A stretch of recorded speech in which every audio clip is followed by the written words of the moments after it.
자, 고배 법칙입니다. 합의 법칙과는 다르게 고배 법칙 같은 경우에는 이제 동시에 일어나야 돼요. 합의 법칙은 동시에 일어나면 안 된다라고 했었죠. 이 동시라는 표현은 사실 시간적인 표현은 절대 아닙니다. 그러니까 그게 딱 동일한 시간대에 일어나는 사건이어야 된다는 게 아니라 이제 연관이 돼 있거나 혹은 바로 연이어서 뭐 이렇게 되거나 뭐 그런 걸 이제 동시라고 포괄적으로 표현을 하는 거예요. 그럼 이제 어떤 거가 있냐면 고배 법칙으로 많이 드는 예는 두 개가 있는데 이런 게 있습니다. 자, A라는 지점에서 B라는 지점으로 갈 건데 C라는 지점을 거쳐서 갈 거예요. 근데 A에서 C로 가는 방법은 두 가지 방법이 있고 C에서 B로 가는 방법은 세 가지가 있습니다. 자, 이건 초딩도 풀죠.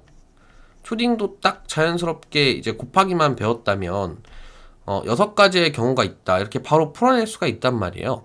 그렇죠? 이게 고배 법칙입니다. 자, 이게 동시에 그렇죠? 연이어서 일어나고 있는지 보죠. A에서 C로 가는 경우 C로만 가면 얘가 B로 온 거를 만족하나요? 못하죠, 당연히. 그렇죠?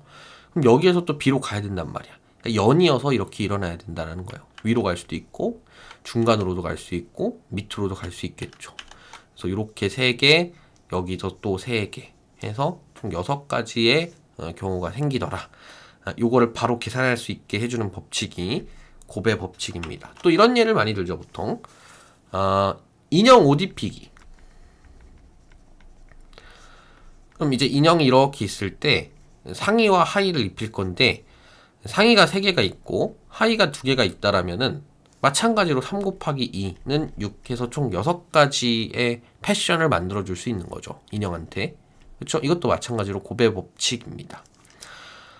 이게 동시에 일어나고 있느냐? 그렇죠. 위만 입힐 수는 없잖아. 위아래를 모두 입혀야지 패션이 완성되는 거니까. 그렇죠? 그러니까 이런 것들이 이제 고배 법칙으로 계산이 될 수 있다라는 거고, 그러면은 이런 의문을 가질 수 있겠죠.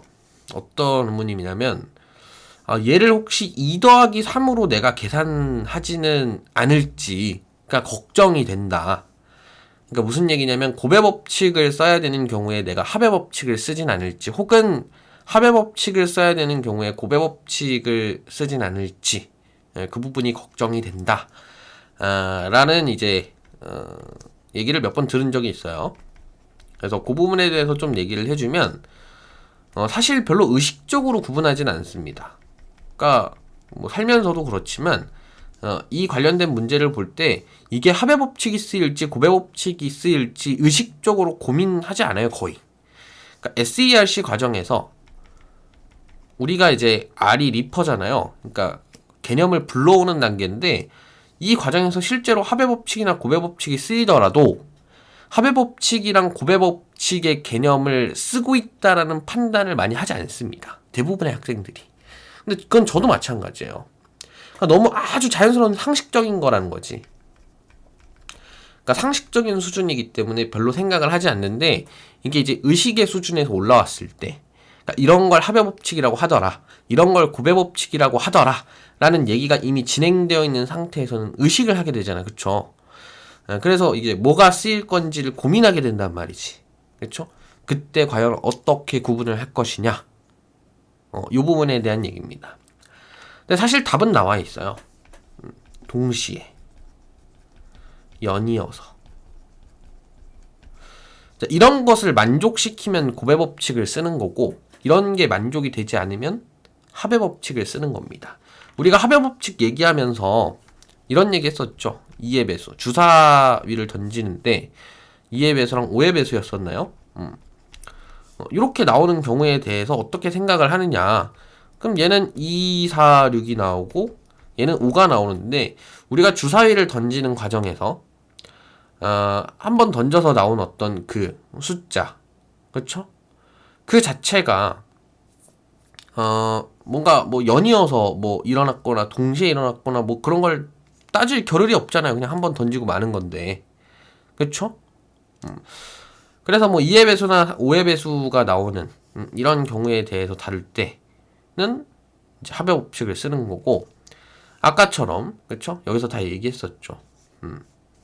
꼭 연이어서 이제 딱 돼줘야지만 그 경우를 만족시킬 수 있는 경우에는 고배 법칙을 쓴다라는 겁니다. 됐죠? 그러니까 어떤 두 사건이 있을 때 두 사건 중 하나만 일어나도 상관이 없으면 합의 법칙을 쓰는 거고, 뭐 하나만 일어나면 안 되고 뭐 두 사건, 뭐 세 사건이 될 수 있겠죠. 모두 다 동시에 일어나야 되면, 혹은 연이어서 일어나야 된다라면은 그때는 고배 법칙을 쓰셔야 됩니다. 됐죠? 이거는 제가 또 강조를 하지만 이거는 그냥 상식 수준에 두세요. 그러니까 이걸 의식의 수준으로 끌어올려서 뭔가 생각하려고 절대 하지 말고 그냥 상식적인 판단에 맡기는 게 좋습니다.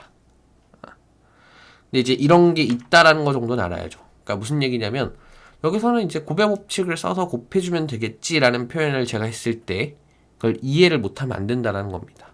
이런 용어가 있다는 것과 이게 뭘 의미하는 것인지 정도를 꼭 알고 가야 된다는 얘기예요.